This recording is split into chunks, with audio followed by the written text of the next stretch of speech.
¿Qué le pasa a Sebastian Bach? ¿Qué le pasa, no? ¿En qué anda Sebastian Bach?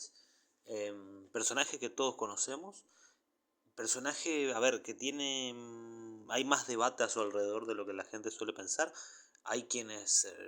porque, a ver, Sebastian Bach es uno de esos personajes que está en un limbo porque no llegó a ser nunca una superestrella como Axl Rose o como Bon Jovi o como ese tipo de personajes o como David Coverdale en una escala un poco inferior. Tampoco es un ícono del metal, tampoco es un Rob Halford, ni un Bruce Dickinson, ni un Eric Adams, ni un Udo.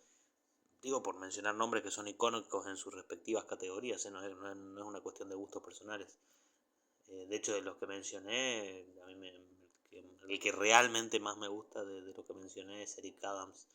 Los demás, bueno, los mencioné por icónicos dentro de su propia categoría. Sebastian Bach es, de hecho, a ver, este es un debate que a mí no me constaba hasta que lo escuché mencionar.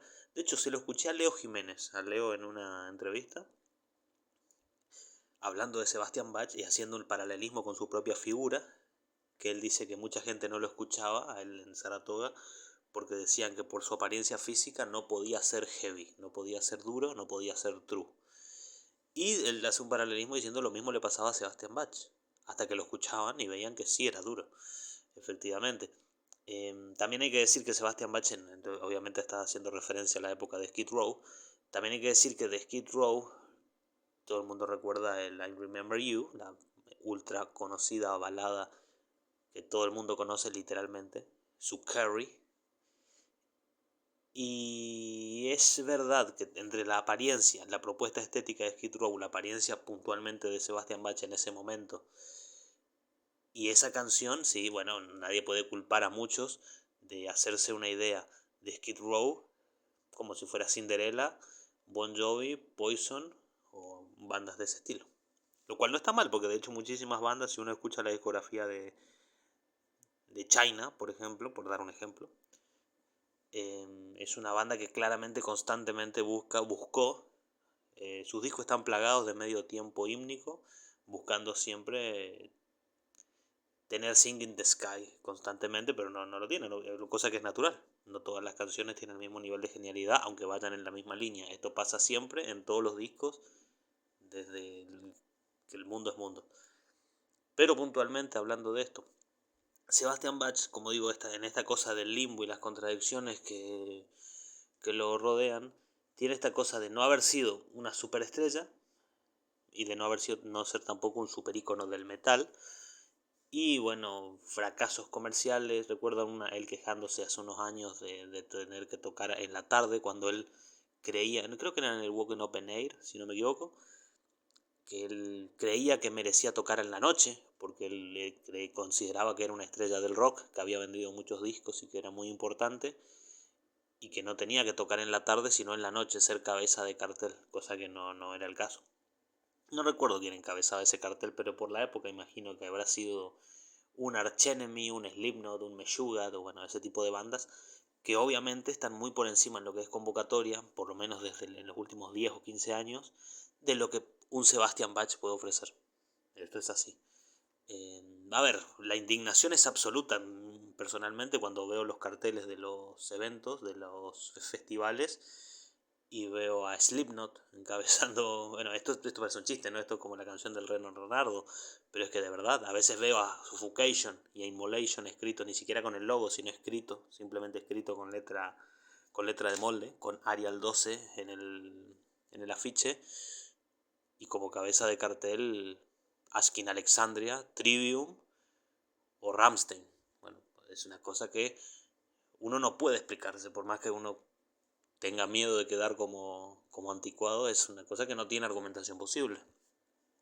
Pero, saltando de tema, es un poco de lo que se quejaba Sebastian Bach en ese momento. También es cierto que Sebastian Bach se ha ido diluyendo en su figura. Pero bueno, yendo al lío, puntualmente este disco, Child Within the Man, que por cierto es, como bien lo dice el nombre del disco, la portada, la estética. De hecho, fíjense la simbología de la portada.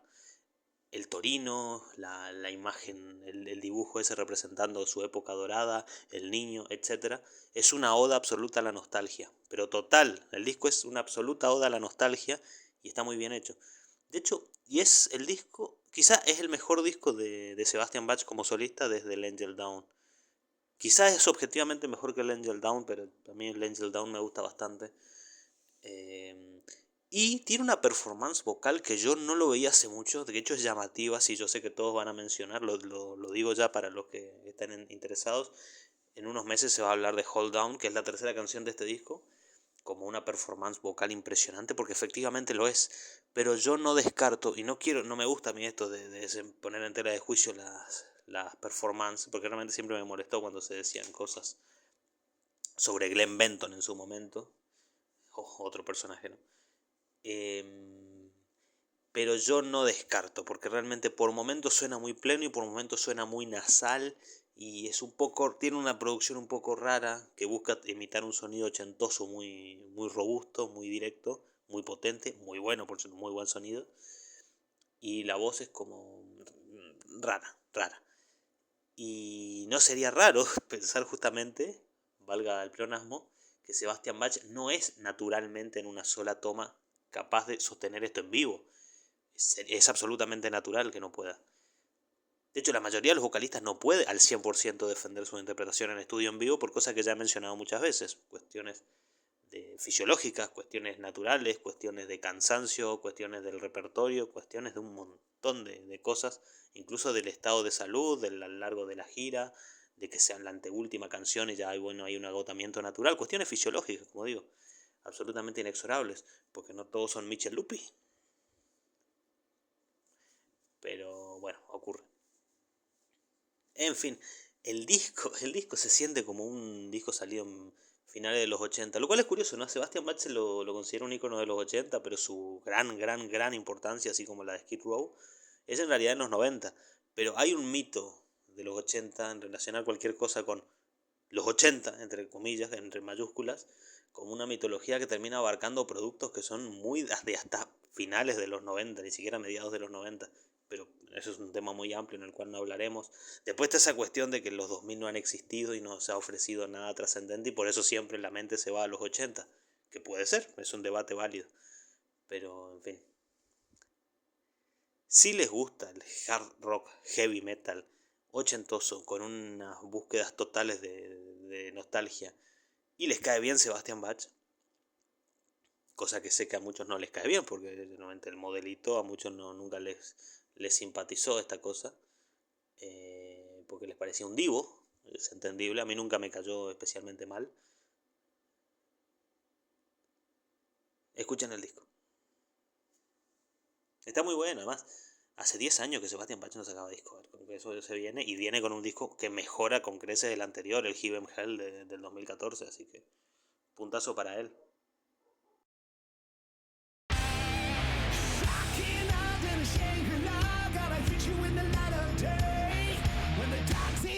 And the kitty come a crookin' once you wake up, it'll be too late.